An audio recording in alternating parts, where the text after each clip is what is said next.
नमस्कार. विश्रांतीनंतर एस न्यूजच्या बातमीपत्रात आपलं पुन्हा एकदा स्वागत. कोल्हापूर गगनबावडा राष्ट्रीय महामार्गावरील खड्डे, निकृष्ट दर्जाची दुरुस्ती आणि वाढत्या अपघातांच्या निषेधार्थ तिसंगी इथं संतप्त लोकप्रतिनिधी आणि नागरिकांनी पाण्याच्या खड्ड्यात बसून रास्ता रोको आंदोलन केलं.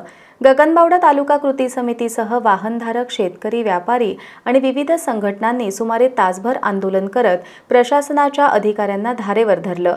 7 दिवसात रस्त्याच्या दुरुस्तीचं प्रत्यक्ष काम सुरू न झाल्यास तीव्र आंदोलन छेडण्याचा इशारा यावेळी देण्यात आला. कोल्हापूर ते गगनबावडा राष्ट्रीय महामार्गावरील आसगाव ते सांगशी या मार्गाची मोठ्या प्रमाणात दुरावस्था झाली आहे. रस्त्यावर ठिकठिकाणी खड्डे पडल्यानं वाहन चालकांना जीव मुठीत धरूनच प्रवास करावा लागतोय. रस्त्यांच्या कामासाठी 6.5 कोटींचा निधी मंजूर झाला असून ठेकेदाराच्या निकृष्ट दर्जाच्या कामामुळे नागरिकांना नाहक त्रास सहन करावा लागतोय.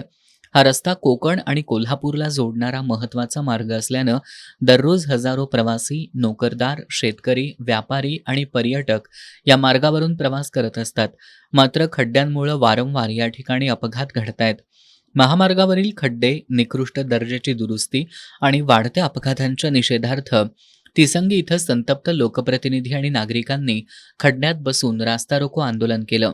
गगनबावडा तालुका कृती समिती, वाहनधारक, शेतकरी, व्यापारी आणि विविध संघटनांच्या वतीनं पंचायत समितीच्या सभापती छाया देसाई, सदस्य अमर कांबळे, जिल्हा परिषद सदस्य संभाजीराव पाटणकर, जिल्हा परिषद सदस्य सोनाली पाटील, माजी सभापती बंकट थोडगे, बयाजी शेळके, सहदेव कांबळे, प्रकाश मेंगाणे आणि प्रकाश पाटील या लोकप्रतिनिधींसह ग्रामस्थांनी तासभर खड्ड्यात बसून रास्ता रोको आंदोलन केलं. या मार्गावरून प्रवास करा म्हणजे तुम्हाला समजेल असा आक्रमक पवित्रा घेत लोकप्रतिनिधींनी राष्ट्रीय महामार्गाचे उपकार्यकारी अभियंता SV रासने यांना 6 कोटींचा जाब विचारत धारेवर धरलं. आम्हाला हिशेब सांगा, नाहीतर आम्ही इथून उठणार नाही, अशी भूमिका आंदोलकांनी घेतली. यावेळी पंचायत समिती सदस्य अमर कांबळे यांनी वाहतूक कोंडी, वेळेचा अपव्यय आणि रुग्णवाहिकांसह आपत्कालीन सेवांनाही अडथळे निर्माण होत असल्याचं सांगत तात्काळ खड्डे बुजवण्याची मागणी त्यांनी केली. कित्येक दिवस संदर्भात आम्ही सर्व गगनबावडा तालुकावासी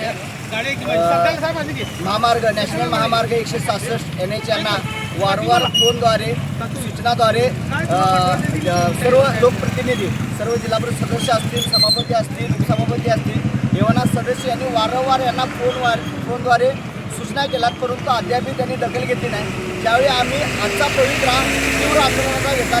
त्यावेळी मात्र प्रशासन खडबडून जागं झालं.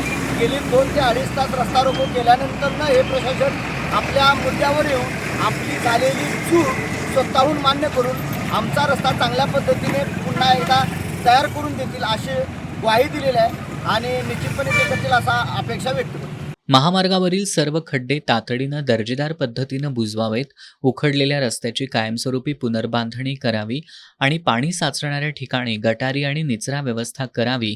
धोकादायक वळणांवर इशारा फलक आणि रिफ्लेक्टर बसवावेत. तसंच निकृष्ट काम करणाऱ्या ठेकेदारावर कारवाई करावी, अशा मागण्या यावेळी करण्यात आल्या. मागण्यांचं निवेदन राष्ट्रीय महामार्ग विभागाच्या अधिकाऱ्यांना देण्यात आलं. 7 दिवसात रस्त्यांच्या प्रत्यक्ष दुरुस्तीचं काम सुरू न झाल्यास तीव्र आंदोलन छेडण्याचा इशारा आंदोलकांनी दिलाय.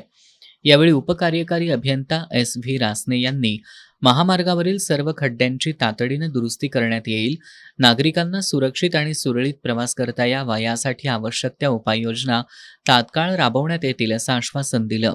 ट्रॅक्टरचे आता ह्या रस्त्यावर सगळी मशिनरी आहे, काम चालू आहे, त्याचं तो काम करत आहे. जे काही खड्डे पडलेले आहेत ते सगळे खड्डे आम्ही त्याच्याकडून भरून घेऊ. 100% खड्डे भरणार. खड्डे भरून सगळं जे काय आहे, तुमच्या जे काय समस्या त्या आम्ही सगळं तुमचे जे काय तुम्हाला जो काय त्रास होतोय त्यातून मी तुम्हाला हे करणार. मी खड्डे तुम्हाला हे करून देणार नाही, मी खड्डे भरून घेणार आहे. या आंदोलनात पंचायत समिती सदस्य राजेश पाटील, भगवान पाटील, सर्जेराव पाटील यांच्यासह गगनबावडा तालुकावासीय उपस्थित होते. कळे ते गगनबावडा रस्त्याच्या समस्यांसाठी वारंवार आंदोलनं करूनही राष्ट्रीय महामार्ग विभागाचे अधिकारी दुर्लक्ष का करतात, नागरिकांना नाहक त्रास कशासाठी दिला जातो, असा सवाल आता ग्रामस्थांमधून उपस्थित होऊ लागलाय. तिसंगीहून एस न्यूजसाठी बाजीराव तळेकर.